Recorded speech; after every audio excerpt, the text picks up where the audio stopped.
핵심 문제. 자, 체크하고 한번 들어가 보죠. 1번. 임시의장은 무기명 투표로 선거하고, 자, 무기명 투표 일단 체크 포인트. 재적의원 과반수의 출석과 출석의원 과반수 득표로 당선된다. 출석의원 다수 득표자로 된다. 좋네요. 재적 과반의 출석 다수. 예, 요거는 나쁘지 않습니다. 자, 특히 여기가 이제 포인트거든요. 다수 득표. 이게 좀 완화 정적수거든요. 그래서 이제 일반 의견수는 헌법제 49조에 따르면 과반 플러스 과반이잖아요. 재적 과반의 출석과 출석 과반의 찬성인데 그보다 좀 완화된 정적수입니다. 그래서 지금 이제 임시의장을 뽑는다 이런 것들은 의장이나 부의장이 다 제 역할을 담당하기 힘든 상황이거든요. 이 일종의 이제 그 입법 분야의 비상 상황인 거죠. 그러다 보니까 이런 비상 상황에 대처하기 위해서는 이 다수 득표라는 이제 완화 기준을 둬가지고 그래서 이제 출석자 중에 다수를 점하기만 하면 출석주 중에 과반을 넘지 못하더라도 일단은 이제 선발되는 이런 이제 완화 정족수예요. 그래서 이런 완화 정족수를 통해서 빨리 긴급 상황을 해소한다. 이런 의미가 들어가 있기 때문에 요 정확하게 모르셔도 되고 이제 완화되어 있다. 요것만 이제 아셔도 되겠어요. 자, 그리고 이제 무기명 사안들 여러분들이 좀 기억을 하셔야 되는데 무기명 사안들은 다 이제 소신 투표 유도책입니다. 의원들의 입장이 난처한 어떤 안건, 의안에 대해서 소신껏 투표할 수 있는 기회를 주기 위해서 이름을 기록하지 않는 이런 무기명 투표를 하는 거거든요. 그 대표적인 게 이제 각종 선거예요. 국회 내부에서 하는 각종 선거, 뭐 대통령의 거부권 행사 법안에 대해서 또 재의결을 한다든가 이런 이제 입장이 난처한 사람들인데 이런 거 생각해 보죠. 지금 이제 임시의장 후보로 여러 명이 나왔는데 근데 이제 내가 생각할 때는 우리 당의 후보는 쓰레기고 다른 당의 후보가 훨씬 인격자다. 이 상황에 적합하다 할 때 그에게 표를 줄 수 있도록 하는 겁니다. 자, 그래서 무기명 투표는 소신이 요구되는 각종 선거, 각종 이제 국회 내부의 선거 이런 사안들이 대표적이다. 이렇게 좀 숙지를 하시고요. 그럴 때는 이제 또 그리고 또 이런 비상시국일 때는 아주 강화된 정족수나 일반 정족수가 아니라 좀 더 완화된 정족수가 요구된다. 이런 것까지 이해를 하면 되겠습니다. 자, 근데 요거 좀 이따 다시 볼게요. 근데 의장단 선거는 아주 엄격하게 합니다. 그래서 여기 이제 비교를 하나 달아보면 의장, 부의장을 합쳐서 이제 의장단이라고 하죠. 자, 의장단 선거는 훨씬 엄격해요. 왜냐하면 국회를 상징하는 상징성. 국회를 대표하는 이런 상징성이 워낙 강하기 때문에 그래서 강화 정족수 적용되는데 자, 일단은 이제 강화될 필요가 있다는 논리적인 전개를 먼저 하시고 그냥 구체적인 내용이 뭐냐면 재적 의원 과반수입니다. 재적 과반 엄청 높죠. 요게 다예요. 그래서 재적 과반 출석과 출석자의 과반수 찬성 이게 아니라 그냥 전체 재적의 과반수 의원이 다 찬성해야 돼요. 그래야지만 이제 의장단이 될 수 있는데요. 그러다 보니까 훨씬 더 강화돼 있다. 요게 오히려 출제가 더 많이 되거든요. 의장단이. 그래서 원래 이제 의장하고 부의장을 뽑는 거는 임시의장 뽑는 것보다 훨씬 더 반대로 어렵게 돼 있다는 걸 이제 기억을 하시고요. 자, 다음 2번으로 갑니다. 국회의원 총선거 후 처음 선출된 의장단의 임기는 의원의 임기 개시 후 2년이 되는 날까지로 하며 보궐선거로 당선된 의장단의 임기는 선출된 날로부터 2년으로 한다. 뭐 이거는 포인트가 일단 2년이고 그 기산점이 있죠. 그 기간의 기산점 같은 것들은 너무 당연한 겁니다. 속성상. 그래서 보궐선거 이런 것들은 자리가 빈 상태를 메우는 것이기 때문에 선출됨으로써 바로 메워야 될 필요성이 있고요. 그다음에 처음 뽑는 의장단 같은 경우는 이제 임기 개시 시점이 그 의원의 임기를 개시한 날로부터 이제 기사를 하는 이유가 뭐냐면 그 2년 구조를 맞추기 위한 겁니다. 자, 그래서 이제 보십시오. 저 위에 거를 이제 보면은 지금 의원의 임기가 총 4년이죠. 총 4년의 임기인데 요걸 이제 지금 의장단도 그렇고 위원회도 그렇고 그 구성을 기본적으로 2년 주기로 해서 한 번을 갈아요. 요게 이제 시간적 측면의 권력 분립이거든요. 그래서 한 사람이 4년의 임기를 다 담당하다 보면은 결국은 또 권력이 결탁하고 할 수 있는 위험이 있기 때문에 그래서 이제 2기수 체계로 만들어 가지고 한 번 이제 갈아엎는 이런 형태를 취하는데 그러니까 전반기 의장단, 후반기 의장단, 전반기 위원회, 후반기 위원회 이런 표현들을 쓰죠. 뉴스에서 보면은. 그래서 이제 2년 단위로 이제 쪼갠단 말이에요. 그러다 보니까 이제 이렇게 2년 이런 구조를 이제 유지하려고 하다 보니까 의장단이 선출되는 거는 요때 선출되죠. 의장단 선출은 이제 요때 선출되지만은 예, 의원의 임기도 개시 안 했는데 의장단을 뽑을 수는 없잖아요. 의원 중에서 뽑으니까. 예, 그래서 의원 중에서 뽑다 보니까 이제 의원의 임기가 개시하고 나서 첫 회의를 개최하고 한 일주일 걸립니다. 그 첫 회의에서 의장단을 뽑는데, 그러니까 요때부터 2년 하다 보면은 이게 2년 구조가 안 나온단 말이에요. 그러니까 뽑히기는 요때 뽑히기는 요때 지나서 뽑히더라도 그 이제 계산을 할 때는 2년을 계산할 때는 여기 임기 의원의 임기가 개시되는 날부터 해서 2년 되는 날로 하겠다. 의원의 임기 개시 후 2년. 예. 그러니까 요게 이제 요 의미만 이제 여러분들이 좀 이렇게 이해할 수 있으면 되겠어요. 딱 2년 구조를 예, 균형감 있게 이제 유지하기 위해서 그 기산점이 예, 의원의 임기 개시일로부터 시작한다. 예, 이런 것들만 좀 이해를 해 두시고요. 자, 그다음 조금 지워볼게요. 네. 자, 이제 3번으로 갑니다. 의장은 국회를 대표하고 의사를 정리하며 질서를 유지하고 사무를 감독한다. 의장은 위원회의 출석에 발언할 수 있고 표결에 참가할 수 없습니다. 요 부분이 틀렸죠. 그래서 발언할 수 있고 요건 좋은데 표결에 참가할 수 있다. 요 부분이 이제 틀렸어요. 그러니까 가지고 이제 뭐 자기 이제 의견 정도 제출하고 이런 것들은 괜찮아요. 근데 표결이란 말은 표결권을 가진다는 말은 그 위원회의 구성원으로서 참여권을 행사한다는 뜻이거든요. 그러니까 위원회 위원 자격 자체를 못 가집니다. 그렇기 때문에 표결권도 못 가지게 되는데, 자, 의장은 부의장하고 다르게 중립성이 요청돼요. 자, 그래서 이제 이렇게 여백에다 한번 써보면, 의장은 우리 헌법상 1명을 뽑죠. 그리고 우리 헌법상 부의장은 2명을 뽑습니다. 네. 그래서 이제 의장은 1명이다 보니까 중립성 원칙이 지배를 해요. 중립성 원칙. 자, 근데 이제 부의장은 2명을 뽑거든요.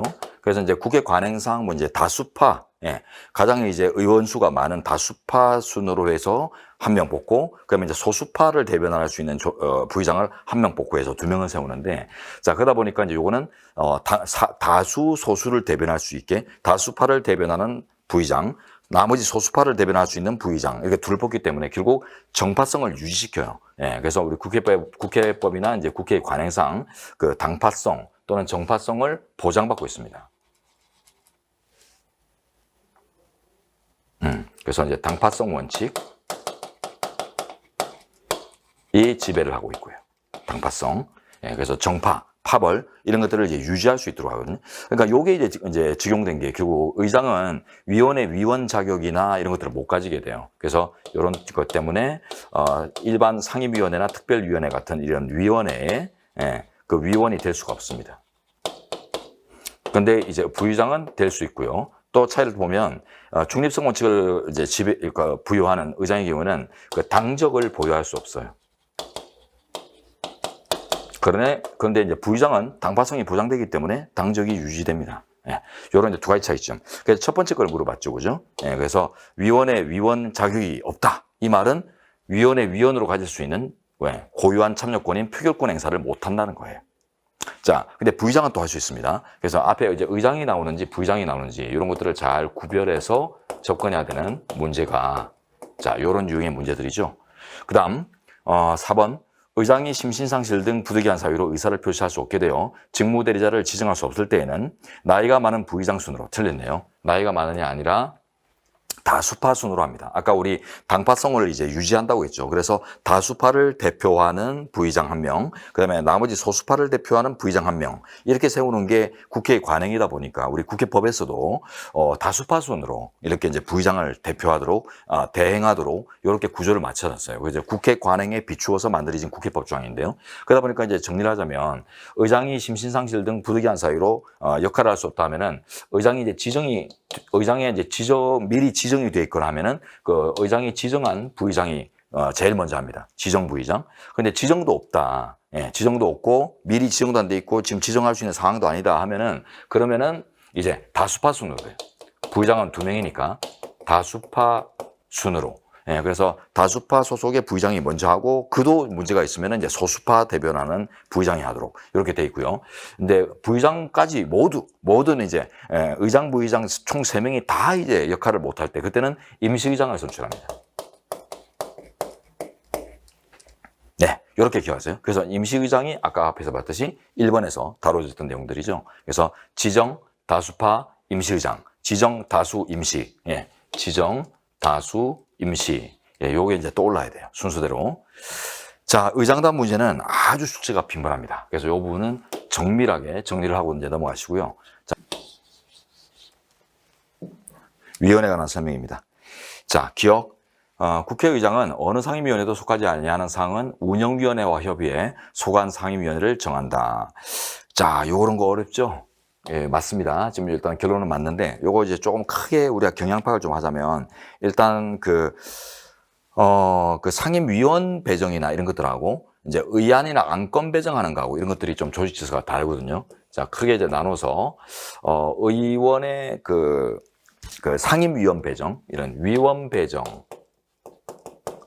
하는 절차하고, 어떤 의원이 어떤 위원회의 위원이 될 것인가. 이거 뭐 아주 뭐 소음 많죠. 그죠? 그런 문제하고, 그 다음에 이제 안건 배정. 의안이나 안건을 이제 어떤 위원회에서 다루게 할 것인가. 예, 어떤 위원회가 다루는 게 적합한가. 요런 거하고 이제 다릅니다. 그래서 이제 위원회 조직 배정 이런 것들은 보면은, 이제, 자, 보시면, 요거는 이제 조직 과정입니다. 조직 과정. 요거는 이제 운영 과정이고, 조직 과정을 지배하는 원리하고 운영 과정을 지배하는 게 이제 좀 다른데, 자, 이 상임위원회나 이제 위원회를 조직하는 과정의 이제 배정은 교섭단체 대표위원과 협의를 거쳐서 의장이 하도록 합니다. 그래서 교섭단체 협조주의가 설정되어 있어요.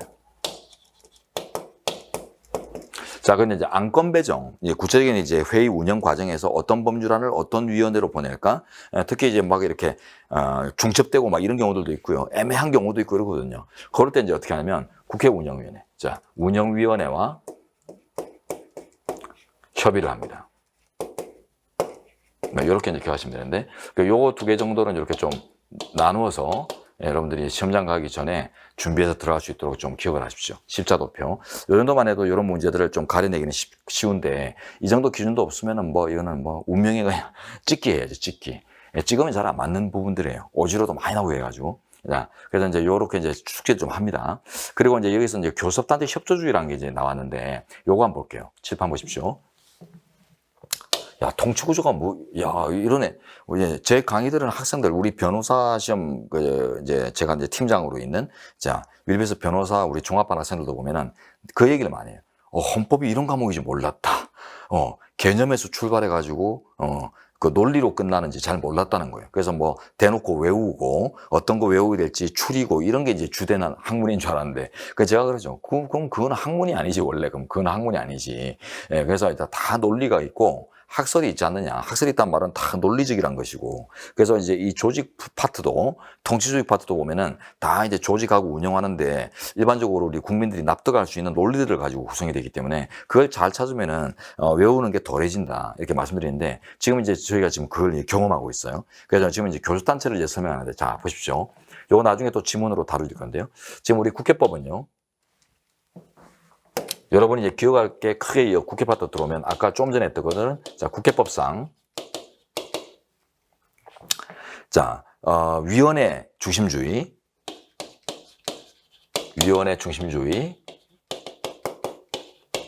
본회의 결정주의,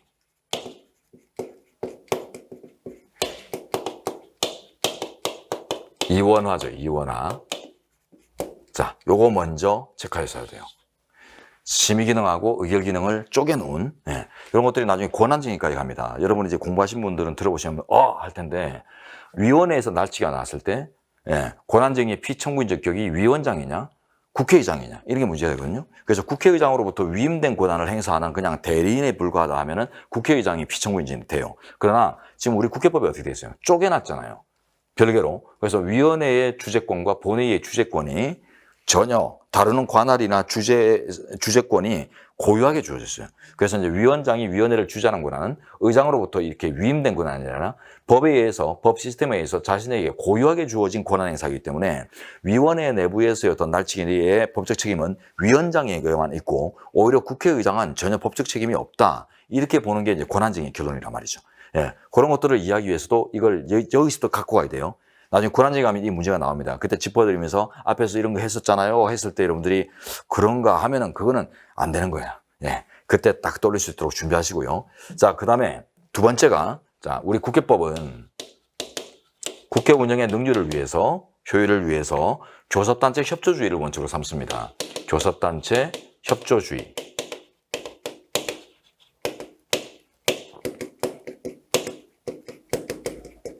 자, 요거 교섭단체 협조주의. 지금 요거 보는데요. 그래서 교섭단체는 이제 뭐냐면 이 교섭이란 말 자체가 협상이란 뜻이잖아요. 그래서 협상권을 가지는 어떤 집합체 이런 것들을 이제 따로 구성을 하는 거예요. 의원 300명 전체를 개별 의원들마다 이렇게 협상 대상으로 삼아가지고 별개 루트로 300개 루트로 협상을 하는 게 아니라 의장단이 어떤 집합체를 대상으로 해서 이제 소수의 집합체를 대상으로 해서 협상을 하면서 조직을 운영할 수 있도록 이렇게 능률을 추구하거든요. 그래서 이제 이 교섭권 또는 이제 협상권을 부여받는 이제 그 의원 집단이 이제 어떻게 구성되냐면 우리 국회법 가면은 자, 20석 이상을 보유한 이제 정당이면 그 정당 자체가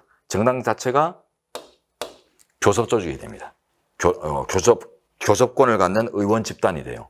그리고 이런 20석 정당의 정당을 이제 갖지 않은 경우라 하더라도 소수파라고 할지라도 의정 활동을 보장해야 되기 때문에 그래서 이제 어떤 이런 교섭단체에 예속되지 않은 의원들 20명이 뭉쳐가지고 하나의 의원 집단을 형성하게 되면 그 집단의 교섭권을 또 줍니다. 결국 이제 숫자를 일단 외우세요. 20석, 20명 같은 숫자죠. 20.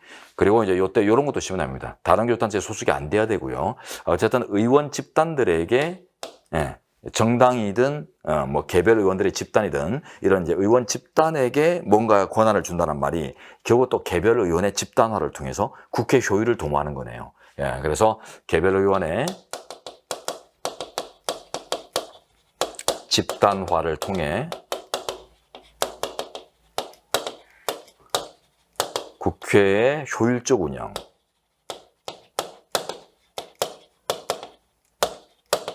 요런 대책으로 이제 만들어진 제도입니다. 그러다 보니까 이제 요런 의도로 이제 만든 거예요. 그죠? 그래서 이제 일정 집단을 300개 의원들을 개별 의원들을 집단으로 이렇게 포섭을 시켜 놓은 다음에 그러면 이제 몇 개 안 되는 조직화 될 거 아니에요. 그러면 이제 의장단들이 뭔가 회의를 운영하고 뭐 안건을 이렇게 운영하고 할 때 300명과 개별적으로 접촉하는 게 아니라 몇 안 되는 그 협상체들, 조직체하고 간단하게 접촉을 하면 되죠. 그래서 이제 간단하게 하는 방법이 교섭단체에 조직이 있으면 그 조직을 대표하는 사람이 반드시 성립이 될 거니까 그걸 교섭단체 대표의원이라고 하고 교섭단체 대표의원 몇만 부르면 됩니다. 55 해가지고 요 사람 요번에 그냥 넘어가도 될 것 같은데 어떻게 하면 뭐 저희 뭐 별 문제가 없는가 뭐 문제제기 안 하는 없어요. 우리 교섭단체는 그러면 오케이. 그러면 결국 뭐예요? 전원, 국회의원 전원 300명하고 다 협의를 거치고 똑같은 효과를 부여할 수 있거든요. 그래서 이제 교섭단체 제도를 두고 이 협조주의를 운영하기 위해서 이런 조직을 만드는 거예요. 자, 이걸 좀 기억하시면 대부분의 어떤 조직 운영 과정에서 무슨 논란이 있을 수 있고 이런 쟁점이 있을 수 있으면은 다 이게 다 붙어 있어요. 국회법에 가면 다 붙어 있어요. 그리고 이제 권한쟁의 쪽에 가면 또 나오는 게 잘 보세요. 이 국회법에서 규정돼 있죠. 그렇기 때문에 이거는 헌법에서 규정된 헌법기관이 아닙니다. 헌법기관이 아니기 때문에 나중에 보면은 권한쟁의 주체가 못 돼요. 권한쟁의 주체가 될 수 없다. 권한쟁의 주체가 되려면, 즉 당사자가 되려면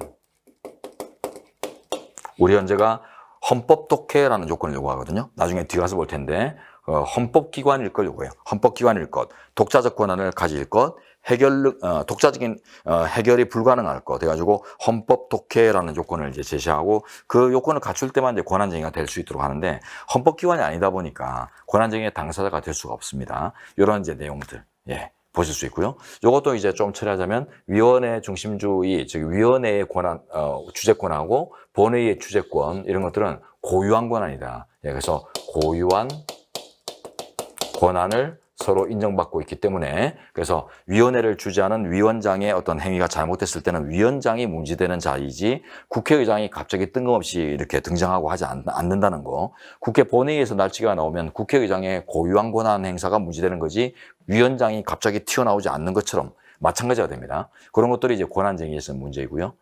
자, 이런 것들을 이제 체크하고 넘어가도록 하죠. 자, 그럼 기업 같은 것들은 이제 좀 이제 아까 십자도표로 교섭단체 협조주의의 이제 예외로가나 혹은 이제 비교되는 문제로서 하나 이제 기억을 하시면 됩니다. 안건 배정. 자, 그다음에 이제 니은 윤리특별위원회는 위원장 1명을 포함한 15명의 위원으로 구성되고 위원회 임기는 1년이며 이거 틀렸네요. 예산결산특별위원회와 달리 상설특별위원회에 승격가진다. 다 좋네요. 상설위원회 이런 것들은 좋고요. 자, 근데 1년 요게 틀렸습니다. 위원회는 임기가 일반적으로 또 2기수예요. 2기수제이기 때문에 자, 의장단 그리고 이제 위원 임기 2기수 체계입니다. 2기수, 2기수 시스템. 네, 그래서 전반기, 후반기 이렇게 나누거든요.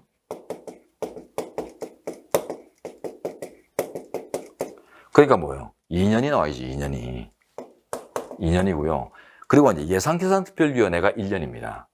예산결산특별위원회가 얘가 1년이에요. 얘를 왜 예외적으로 1년으로 뒀냐면 예산결산이 우리 헌법에 따르면 그 예산 1년주의가 적용되거든요. 그래서 정부는 매년 예산을 편성해서 정부에 제출하고 매년 결산을 편성해서 제출하고 통지를 받습니다. 그래서 매년 제출하고 통지받는다. 이것들이 매년주의, 1년주의라는 거죠. 그래서 우리 헌법상 자, 예산결산 1년주의, 뭐 좀 줄여서 예산 1년주의 이런 체계에 대응을 시켜놓은 거예요. 1년주의. 그래서 이제 예산 결산이 1년 단위로 통제를 받고 새로 만들어지니까 그래서 이제 위원회도 그때 맞춰서 이제 갈자 이래가지고 이제 1년 단위로 돼 있고요. 아주 예입니다. 자, 그 다음에 이제 디귿. 정보위원회는 그 소관상을 분담 심사하기 위해서 상설위원회를 둘 수 있다. 좋습니다. 이게 옛날에는 둘 수 없도록 했다가 얼마 전에 개정됐어요. 그래서 상설소위, 상설적으로 운영되는 소위, 이게 정보위원회에 원래는 안 어울린다고 봤거든요. 왜냐하면 정보위원회는 국가 기밀을 취급하다 보니까 이렇게 상시적으로 이렇게 설치되고 상시적으로 열어놓는 이런 위원회하고 어울리지 않는다. 이런 개방성하고 안 어울린다 해가지고 옛날에는 안 두도록 했어요.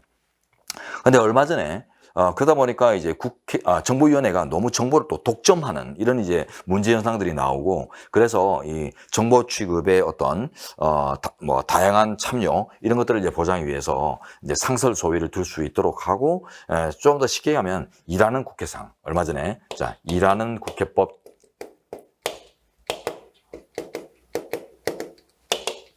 개정 과정에서 상설 소위를 둘 수 있도록 전환이 됐습니다.